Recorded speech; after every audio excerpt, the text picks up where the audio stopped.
Hey, what's up? I am back with another DDR video, and maybe that is inaccurate because in this video I want to talk about, again, I'm talking. This is the third video I think where I'm really emphasizing 2004, but this is the end of 2004, and in this video I want to talk about In the Groove and what that meant to New York City, and my recollection of it at the time. So, I'm gonna put myself on blast a little bit here. I remember talks of In the Groove coming up in 2004. Basically, Konami basically abandoned the DDR community. I don't know what exactly. I don't know what their thought process was, but we have been getting DDR mixes relatively consistently. And then we got DDR Extreme, which was amazing. And that was it. There was some message at the end of, like, if you played the end of an Oni chorus, so you played your set, like your 3 songs, or like if you played maybe like The Legend of Max, and then the one more extra stage.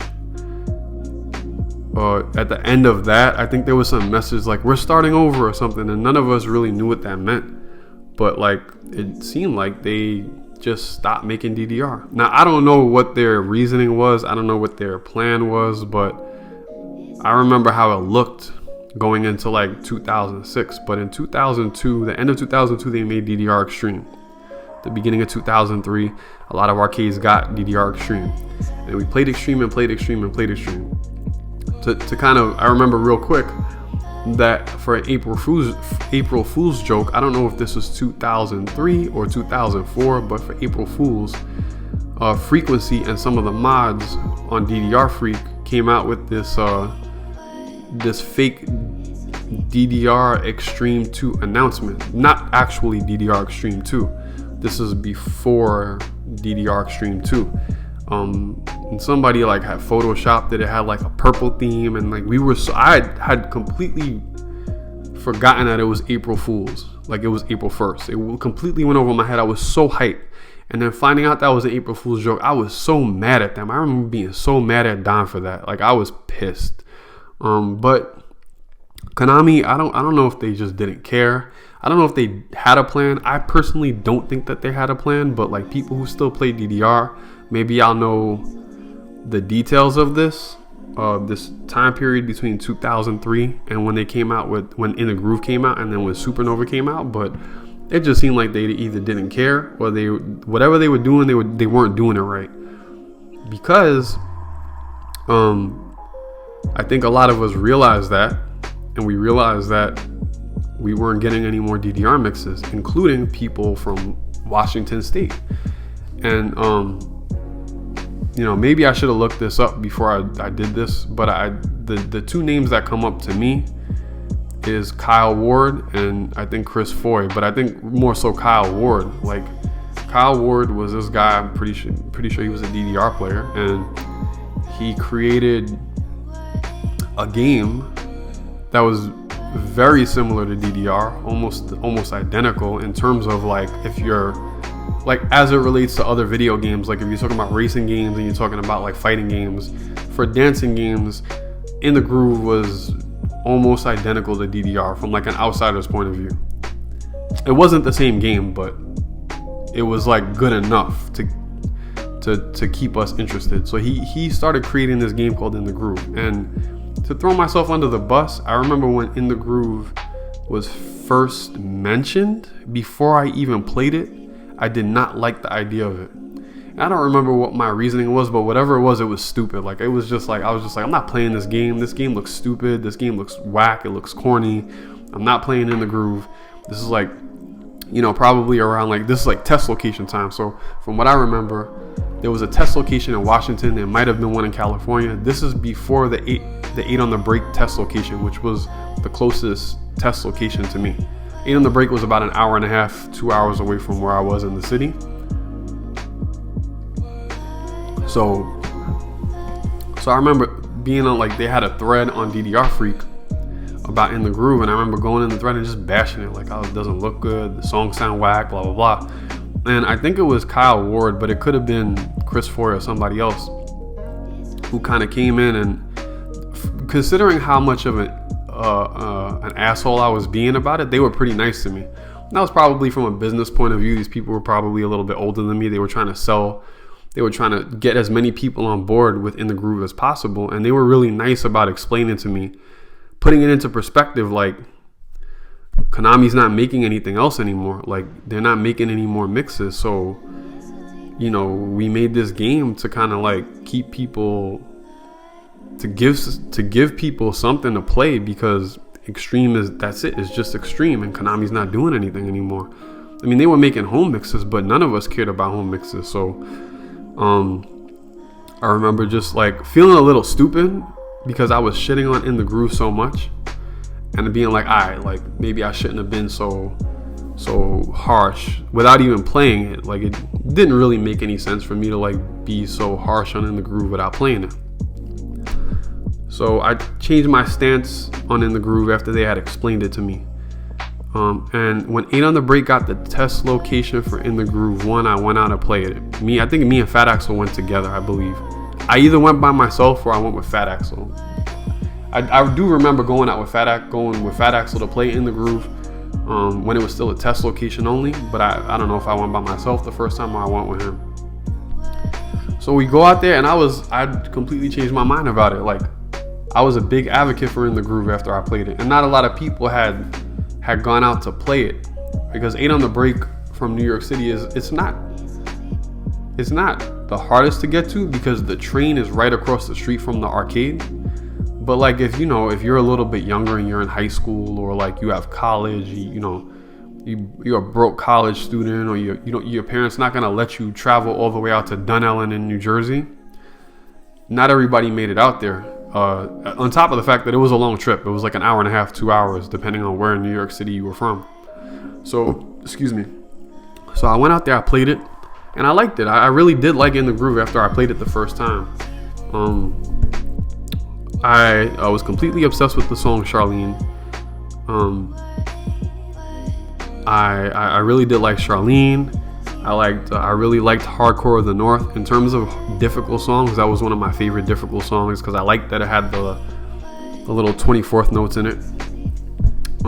I liked Bend Your Mind. I liked Hand of Time, and I used to play Hand of Time and Walking on Fire a lot on options, because In the Groove has such a vast options menu, especially compared to DDR. So I would play those two songs on options. I would try to like learn how to read, where they would put like 2 of the stationary arrows on top and 2 on the bottom.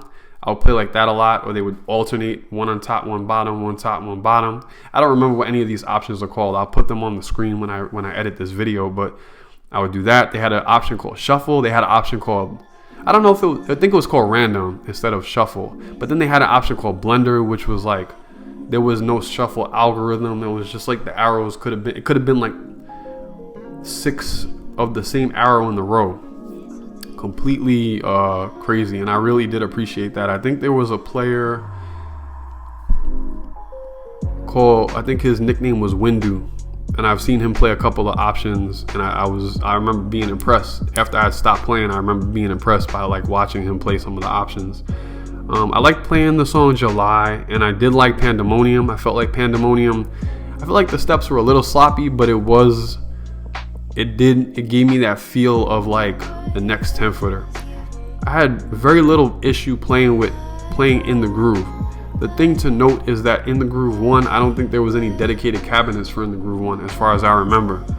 So with In the Groove 1, and I think Fun and Games eventually got In the Groove. Port Authority was one of the first places in New York City that got In the Groove 1.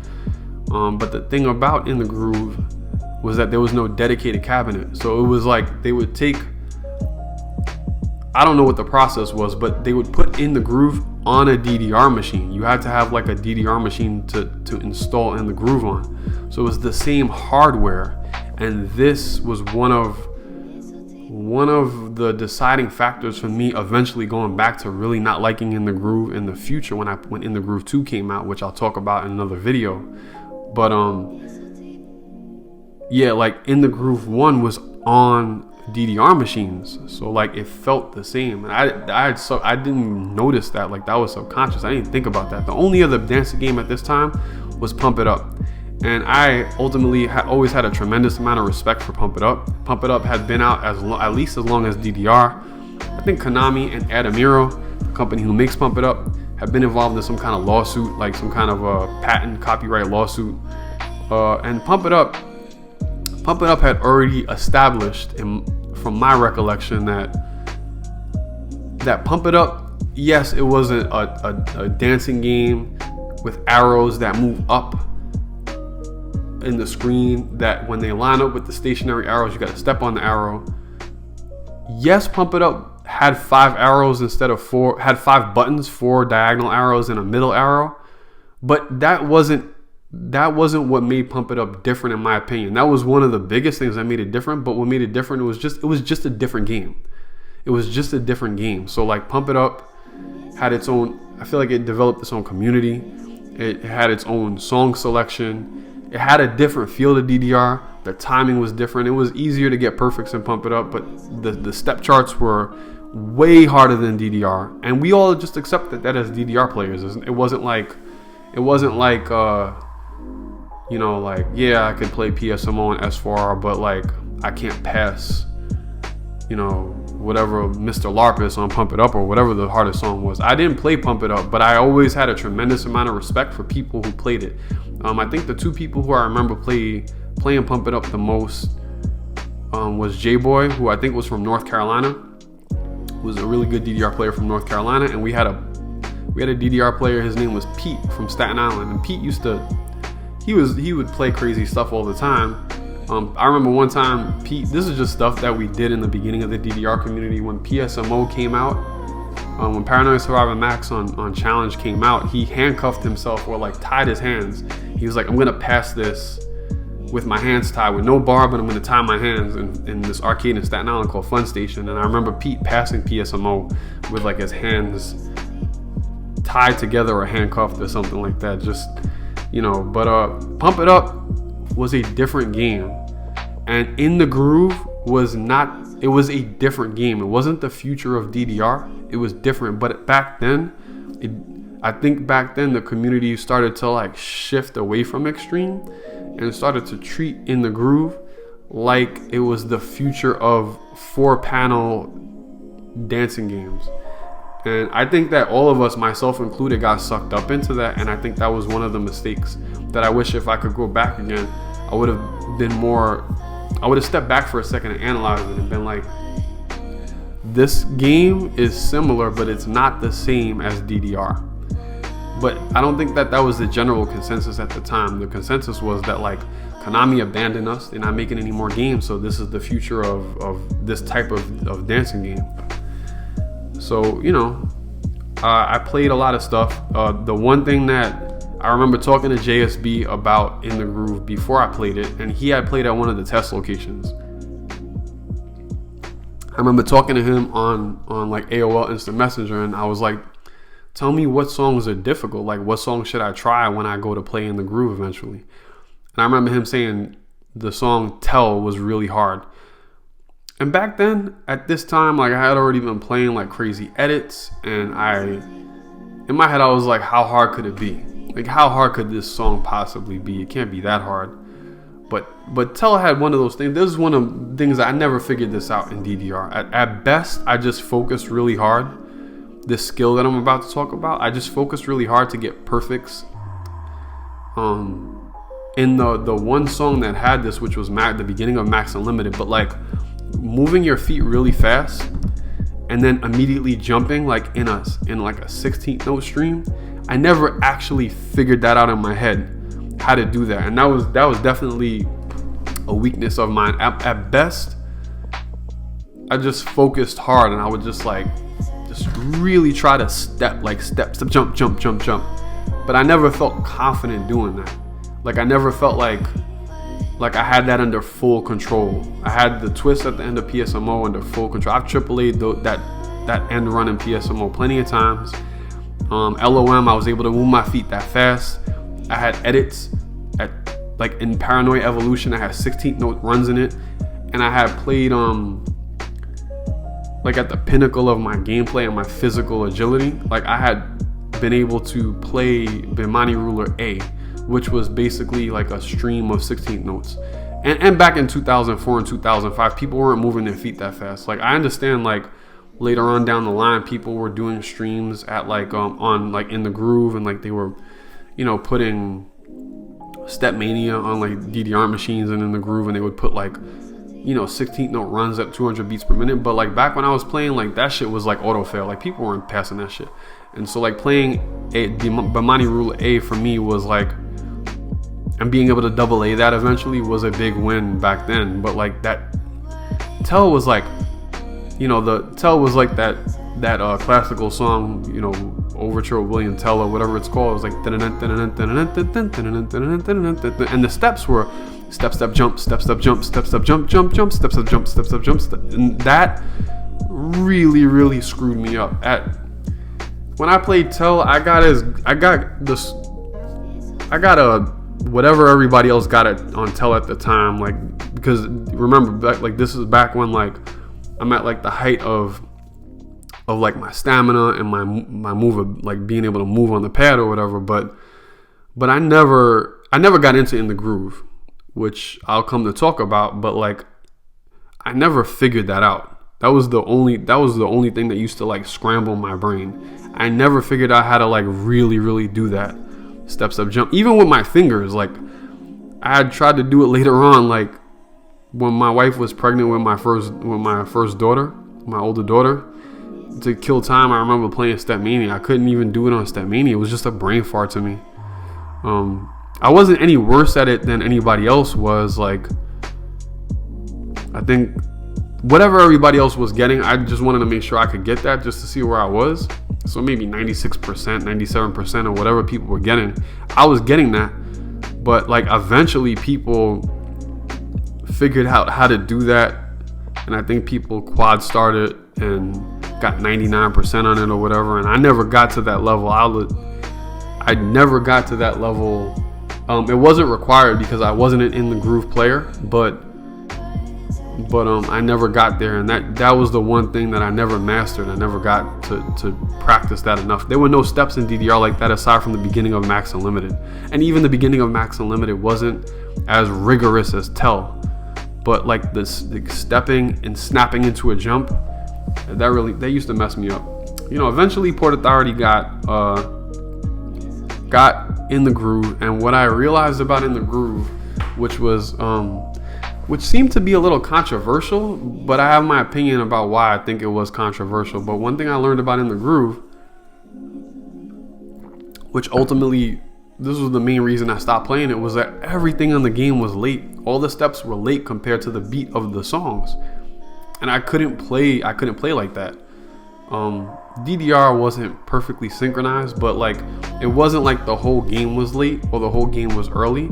Some songs were late, some songs were early, some songs drifted between being late and early, but some songs were synchronized pretty well. And if you like the definition of getting a perfect score on a step in DDR is that your foot should be able to hit the panel arrow at the same time that the moving arrow lines up perfectly with the stationary arrow, and that should be at the same exact time that the beat comes out of the speaker. That's what should dictate a perfect or a marvelous.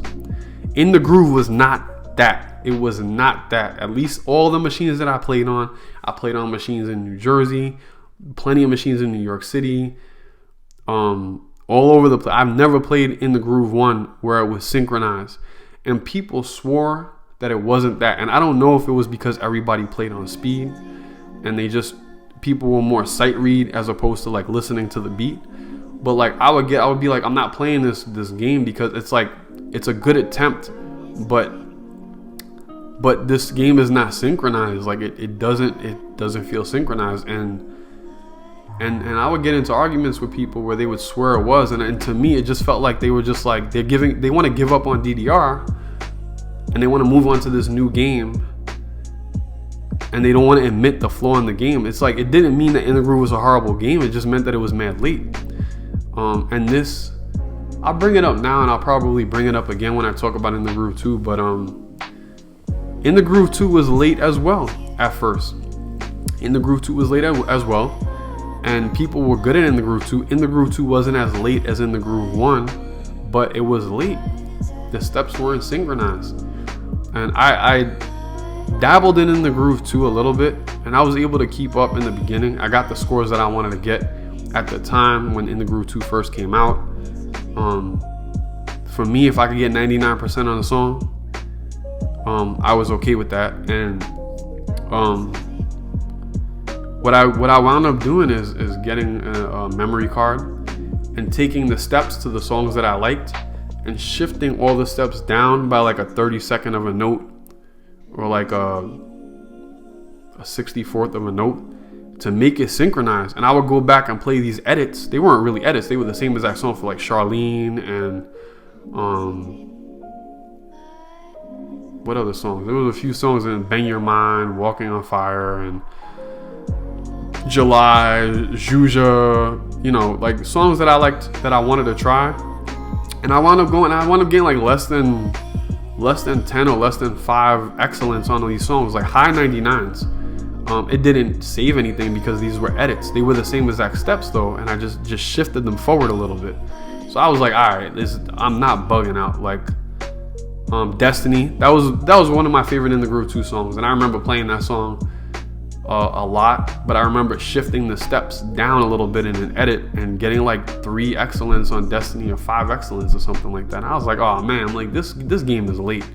But what wound up happening was, I don't remember the specifics. This is well into like me not playing In the Groove. Well, I didn't play In the Groove like that, but this was well into me retiring from DDR. There was I think Konami had sued Roxor, the company who made In the Groove, and Roxor had just released an update. Like I think it was called like R16 or something. And then later on, it released an update like R18 or R21, where they like cracked the game open for everybody. And I don't know. I think that's how it was. And maybe somebody hacked the game, but like I remember eventually they cracked the game open where people were able to put their own songs on the game. So that was the first legitimate time where the first time where arcades were easily able to basically put Stepmania on an arcade quality pad. And I remember coming out for that. Like I remember being like, what? Like all the Bomani Ruler songs and like you know, like all these Ayumi Hamasaki, you know, Chop Suey, things that I've been playing on my fingers for years. Now I could play it on a DDR quality metal pad.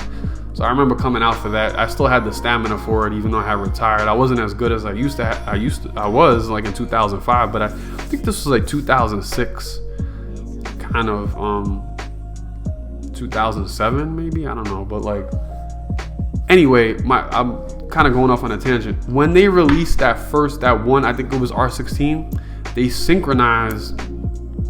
They shifted the timing, and before that, I had argued with people on forums about like, I don't play In the Groove because it's late, and everybody was like, it was almost like everybody was gaslighting me, like, it's late. What are you talking about? It's not late. I don't see how it's late. Like all these good players on AaronInJapan, like the top In the Groove players, would be like, I don't feel like it's late. I remember people saying that. I'd be like, are y'all crazy? What? Like, but when they released this update the next day, all of these players had quad started. They had quad started a bunch of songs. Mythology, Destiny, July, Juja. Within like 2 days, like all these top players had quad started everything. So I was like, y'all saying it's not late. They released this update, and then all of a sudden your scores go up. They didn't increase like the, from what I understand anyway, they didn't increase the fantastic window or anything. They synchronized it, and then if you play on, like even me, I went to go play it and try out In the Groove, and everything felt like it was synchronized. Like if I step on the pad, when the arrow lines up with when the moving arrow lines up with the stationary arrow, when the beat comes out of the speaker and my foot touches the pad all at the same time, I was getting a fantastic.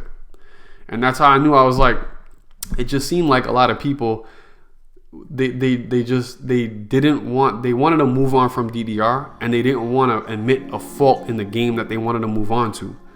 And I didn't see, I felt like there was nothing wrong with admitting that In the Groove was late. It wasn't for me. I could not play a game that was like late.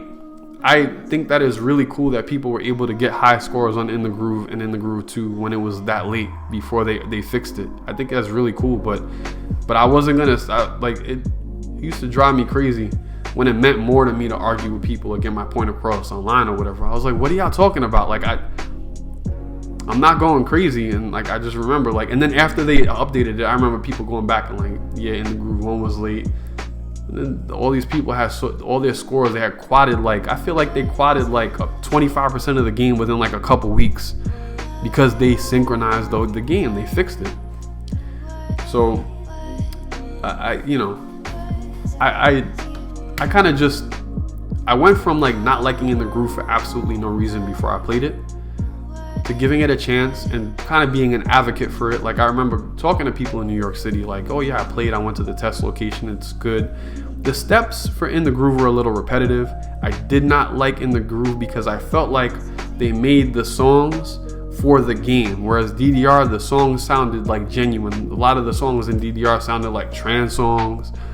Some of them were like DDR songs, like, but even the DDR like songs like Waka Laka or whatever, like even those just sounded like fun, happy hardcore songs. But you know, this is my opinion. This is very subjective. I just didn't.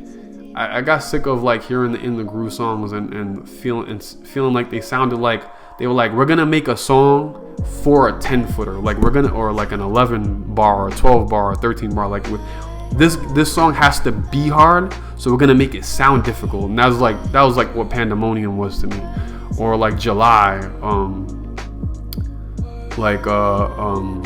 They were like, we're gonna make this song sound difficult so that we can make the steps for it to be difficult. And that eventually got tired to me. Like, I felt like DDR was a little bit more genuine than that. Again, this is subjective, but like that's one of the reasons I also didn't really like In the Groove. I came to also learn that I could not play on In the Groove 2 machines as good as DDR because the bar was a little higher, and I think the pad was a little bigger too, and that really affected my gameplay. And that didn't mean that, you know, it didn't mean that like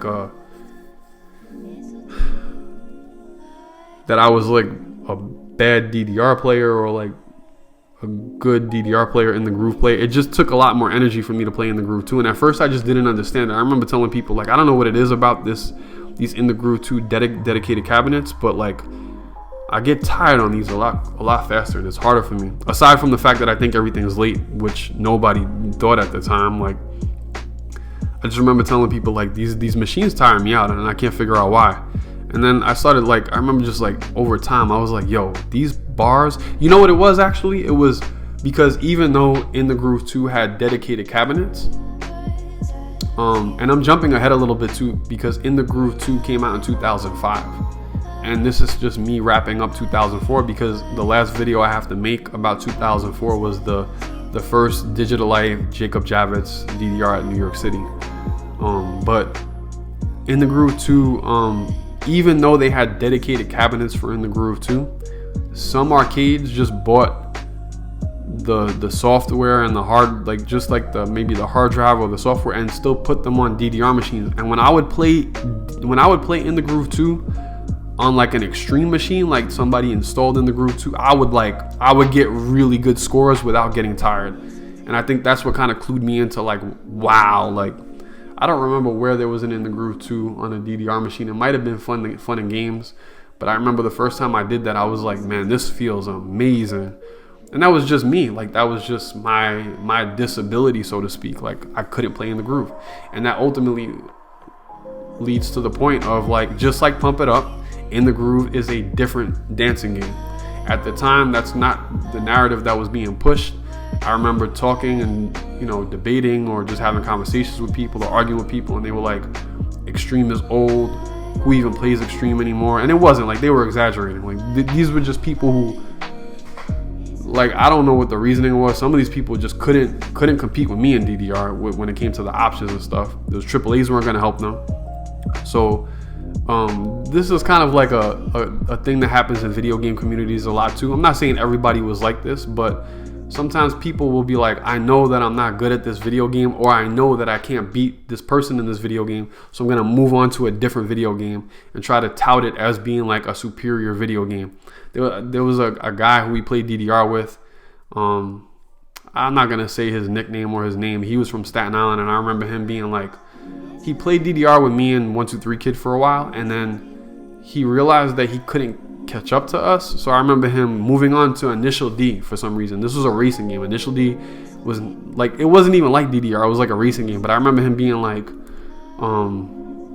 he would try to make points as to like why Initial D was better than DDR. And I just remember being like, dude, like, it's not even the same game. Like, why are you even comparing? And then he moved on. He was like, he like branded himself as a 2DX player, and he was trying to explain why 2DX was better than DDR. And this was like before Extreme. This was like in like 7 mix. He was so hell bent on like shitting on DDR because I don't think he could compete with me and 123 Kid. But I felt like that was like a similar vibe in terms of what people were doing for In the Groove, especially In the Groove 2. Like, they were just trying to move on to In the Groove, and like Extreme was still on and popping. It had been out for a while, but like it was still tournaments for Extreme, and they still do tournaments for Extreme. They've hacked Extreme. There's Extreme Pro where you can play. I think they have like options in the options menu where you can choose different speed mods, and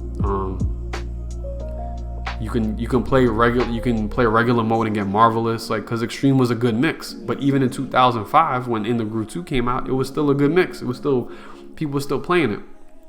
So I just felt like people were just trying to like downplay Extreme because this new game came out, and like, what are they gonna do? They like, me playing 10 footers on S4R used to break people like that. Even Shuffle used to break people. And like, they had their new game. Everybody who played this game wasn't into options. They weren't playing on Shuffle or Random or Blender. They were just playing these regular charts. They didn't have somebody like me in their community that was gonna be like trying to push this option stuff. So, you know, they really like, you know, the game wasn't late, but it was. And when they fixed it, they got all their scores went up, and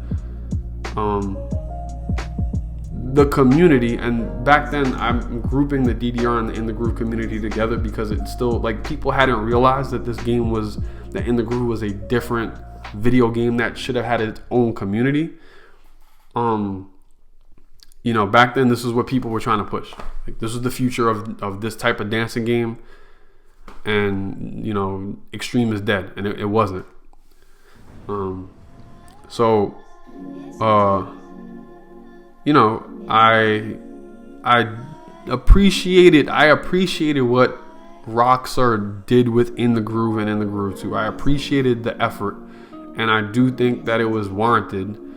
And I think that if Konami didn't want them to make that game, then Konami should have been paying attention to what we wanted, and they should have kept making DDR mixes. There was so many songs on that came out on home version. Max Period. They could have made a new mix. Max Period. There was there were 10 footers on the Xbox version of Dance Dance Revolution. There were 10 footers that had come out on other versions of Dance Dance Revolution that I think we were just expecting, like, in the next mix they were going to do that. There was Paranoia Respect. That was like a healthy 10 footer. That was a good 10 footer. Wasn't as hard as PSMO, but it had twists in it, and it was that would have been a good 10 footer. That was a healthy 10 footer. And they had so much potential. They had so much to work with, and they just didn't pay attention to our needs. So even though I eventually wound up not liking In the Groove, and I really didn't want anything to do with the community, I think that the company and some of the reasoning for people playing was completely legitimate, because there was nothing otherwise. You either play Pump It Up or that's it. So the last thing I'll say about In the Groove was that around this time, this is like In the Groove DDR, and anybody in New York City around this time might have remembered this. But around this time, there were these two players from Washington State. They dated. They were boyfriend and girlfriend. The woman's name was Tanya. I don't remember her nickname. Her name was Tanya, and her boyfriend's name was Charlie. And they were both really good. Really, really good. And because they lived in Washington, and I think this is where like a lot of the In the Groove stuff came to be, they had already played In the Groove. And they were coming to New York City on some, it was like, I think they were there for vacation or one of them business related, but they were coming to New York City. They had made it known. And we were gonna take care of them. Like, they were gonna come through. We were gonna show them around the city, and they wanted to go to 8 on the Break to play In the Groove as well, just to say that they did it, I guess. So we were gonna show them around, and it was me. It was a lot of us. Like, there was like 10, 15 of us that were like kind of chaperoning them around the city, like from a DDR perspective. Like, we were showing them around the city. It was me, Fat Axel, Sarah, or I Fights Real Well. I believe Frequency was with us, Adam STF, and Anita, Gilbert, Chris Beast, I think Neil, his girlfriend Lisa. There's a picture that I really have to find that's floating around somewhere of all of us standing in front of 8 on the Break, or like the train station at 8 on the Break, when they came through. But we showed them around the city, and we did that, but it was also very competitive. It was like subtle competitiveness, because this guy Charlie, he was tall, kind of slim guy. He was really good at DDR. He was good at DDR like most people at the time were good at DDR, triple A's, and like playing on speed. I don't remember if he played with the bar. I believe he did, but like I'm pretty sure she played with the bar. Tanya played with the bar, but like, they came through, and it was an exciting, fun day to have a competition, especially from that side of the country, play DDR, because I don't remember if we were speaking about JSB, but like, I was telling them. And like at this time also, I was like obsessed with FlyBoy, Chris Foy, because aside from JSB, he was the only other person that I remember producing scores on options.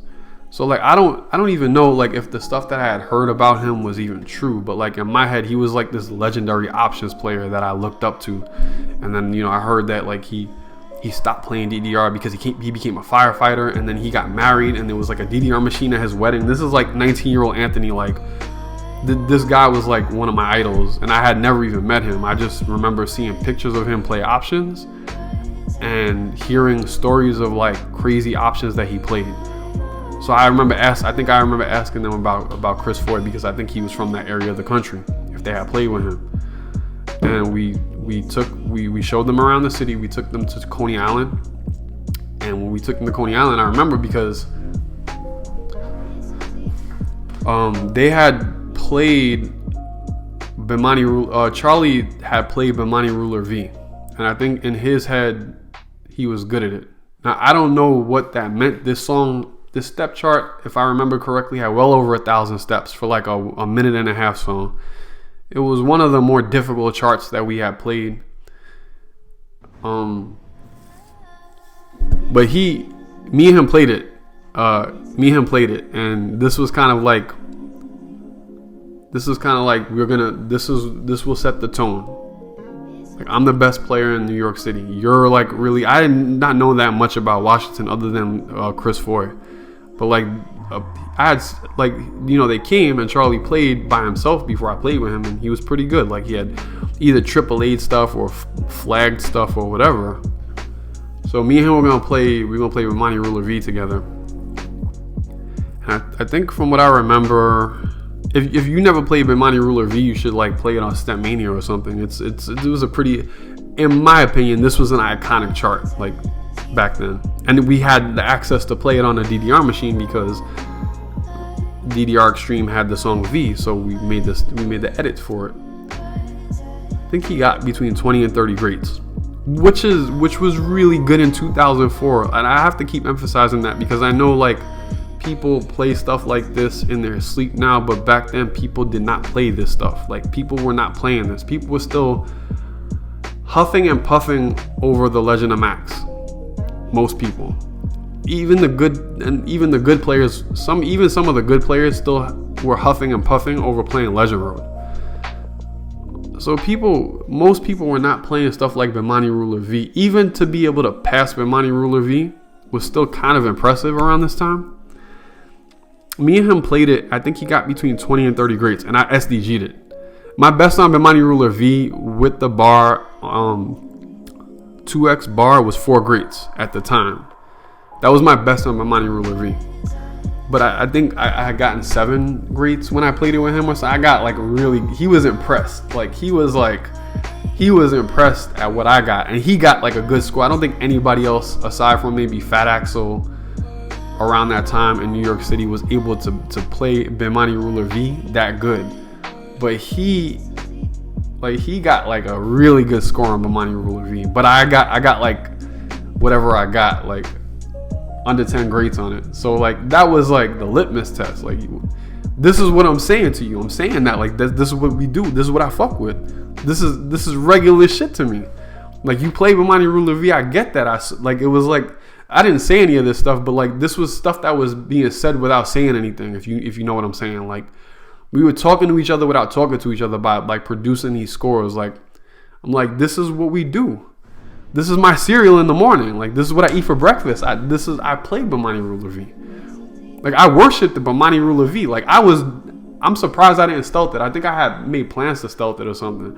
But like this is what I did. I've been playing this song for 2 or 3 years already when I was playing it on my fingers before I could even pass max 300. Like I was mad that Konami didn't put those steps in extreme. Like why would you even not put those steps in extreme? So like this is what I was saying, something like this is what I'm trying to say. I'm trying to tell you something with like my 7 greats or whatever. And I was like, I had not seen too many people get like 20 or 30 greats besides me on Bemani Ruler V. We weren't really doing that in 2004. But like this is what I'm doing. I'm telling you something. So we played that. We had a bunch of edits that we was like, you got to try our edits. We had edits that I had made him play. We were having a good time playing the edits. This is all in Coney Island. And maybe we took them to like the city to play. And we went out to 8 on the Break. Later on that day, we bought our train tickets. We went out to 8 on the Break. We went to play In the Groove. And I think Fat Axel AAA something that day in front of them too. And that was like, for him, that was like, he was trying to tell them too, like, this is what we do out here too, Of course, first try, like we weren't playing shit over and over to AAA, but like whatever he did, he AAA'd it in front of them. And that was like, it was a fun day because like we didn't really get too many visitors in New York City. And I think New York City is, for people, it has like this, stereotype of being an extremely dangerous place. I think people didn't come to New York City, especially during our tournaments, unless they live close by, because maybe their parents wouldn't let them come if they were too young, or if they were old enough to come. Like they felt like maybe it was like, this crime-ridden city or dangerous. I don't know why people exactly didn't come to New York City, because Pickles and JBoy came to New York. We had one of the best Italian players. I think his nickname was something. I'm gonna butcher this name, but his name was like Quererno or something. He had come to New York City for one of the Jacob Javis tournaments. I think the one that I won, he was in. So we had people come through, but like there are people who just didn't come through. Adam All came to New York City for Digital Life 2004, and he was one of the better players from California. But like when Charlie and Tanya came, it was like, this was our time to be like, this is what we're doing, welcome to New York. And it was no bad blood or anything. I think we had gotten Tanya and I Fights real well, the two women player. We had gotten them on the pad together, and maybe they played 10-footers or whatever. And at the end of the day, I don't know what he went back and told the other Washington players, or what they told them, but like, I know the impression that I left, and I know the scores that I produced that day and what we were playing. I don't really think that he was able to keep up with us that day in terms of options. Like, I think that like maybe we had hinted at like, let's just play some 10-footers on S4R, and like, whether you want to admit it or not, if you are not battle scarred back then anyway, you can't, if you could AAA a 10 footer, you can't just then play it on S4R and be good at it. Those two things, those are not the same skills levels. This is one of the reasons why I advocated for the stuff that I advocated for and why I believed what I believed in. You are not gonna, if you AAA'd LOM, you are not just gonna play LOM on shuffle and get 20 grades. If you AAA'd Max 300, you are not just gonna play Max 300 on S4R and get like 15 grades. That's not how it worked. So like, I think he had either AAA, Charlie had either AAA the 10 footers, or like he was really good at them. Like he wasn't bad at them, but like playing them on S4R, like I've seen, you know, more times than I can count, I've seen people who had AAA'd one of these 10 footers, you know, you get your best on PSMO, you either AAA'd it, you got 5 grades or whatever, and then you play it on S4R and you fail it like within the first 20 seconds.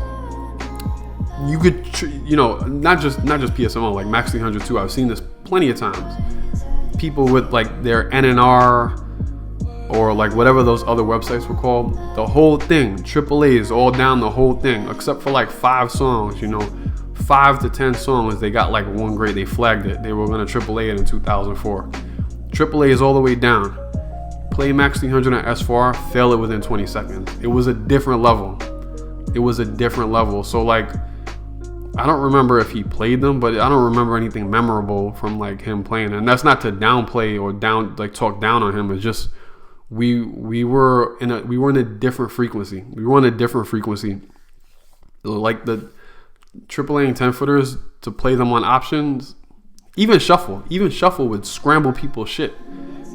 You know, like you're so used to playing these steps, 1 foot after the other, no double stepping.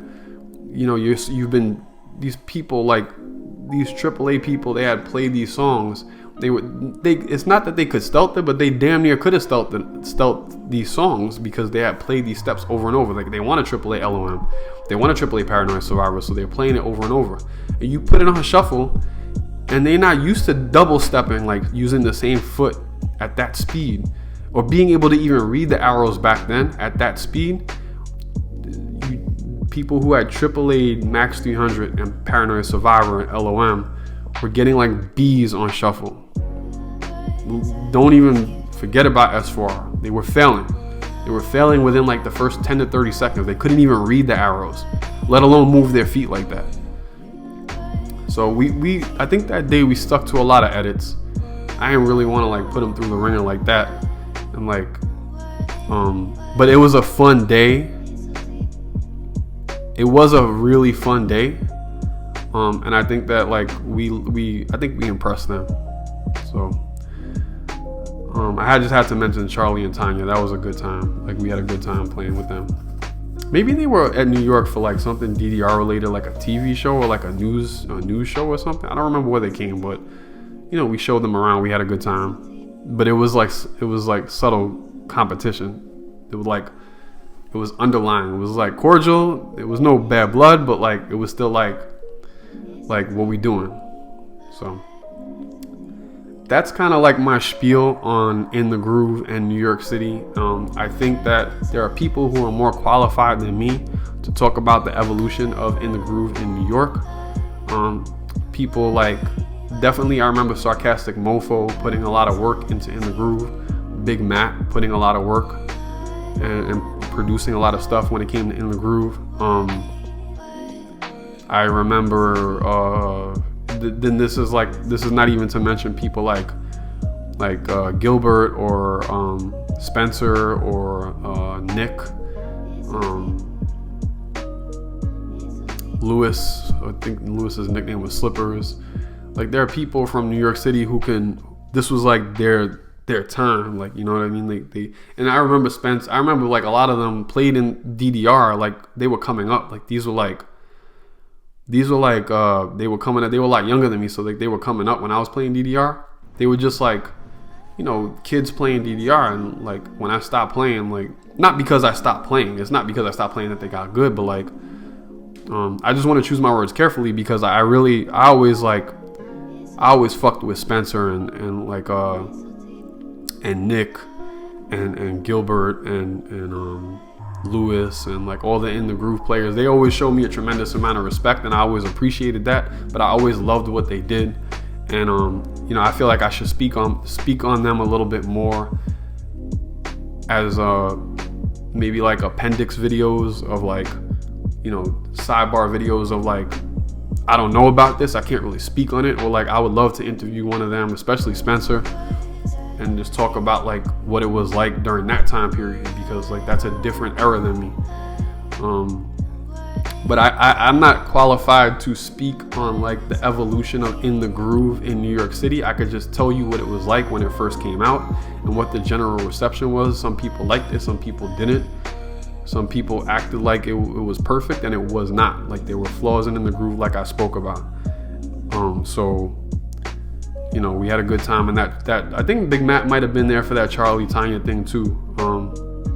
But that was like one of the more memorable things that happened, because they came from the source. That's like the motherland of from what I remember anyway, Washington State was like the motherland of In the Groove stuff, because I think that's where they were producing it, or they had a test location out there. So like, why they had one there, they had one at 8 on the Break.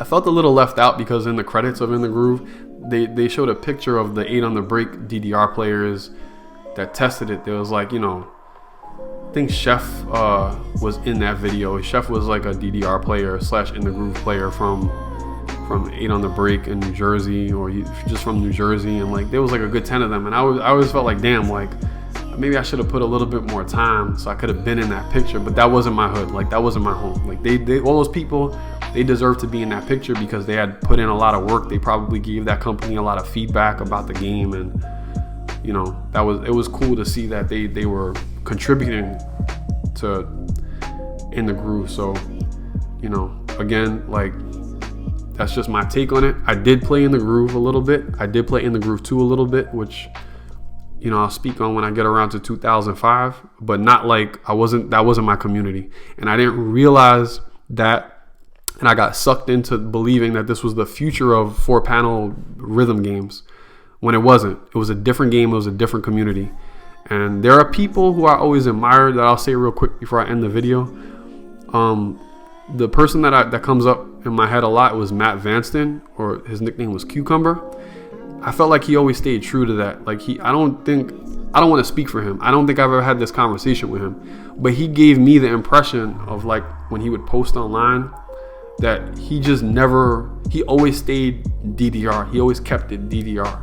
And it felt like he recognized early on that In the Groove was a different game that needed its own community, and DDR was still its own game that deserved its own community. Because I remember him playing Supernova when Supernova came out, which was weird. Supernova came out at a weird time, because the community had already like shifted gears. They had already been like, oh, we're doing this In the Groove 2 thing, and then Konami was like, wait, we're gonna sue this company, we're gonna shut this game down, and we're gonna release a new DDR. And they came out with Supernova super late, and Supernova was just awkward. It was like weird. Like Supernova was like that Michael Scott. That if you watch The Office, Supernova was like that episode where it was like the dinner party, and then Dwight just showed up even though he wasn't invited. Like that's kind of how Supernova was. It was just like, I thought y'all weren't gonna make anything anymore, and here they come with this game where everybody was just like, we've already moved on to In the Groove 2, but Supernova still was a DDR mix, and it still warranted attention. And if I could go back again and do it like in hindsight, I would have just played it. I would have played DDR Extreme.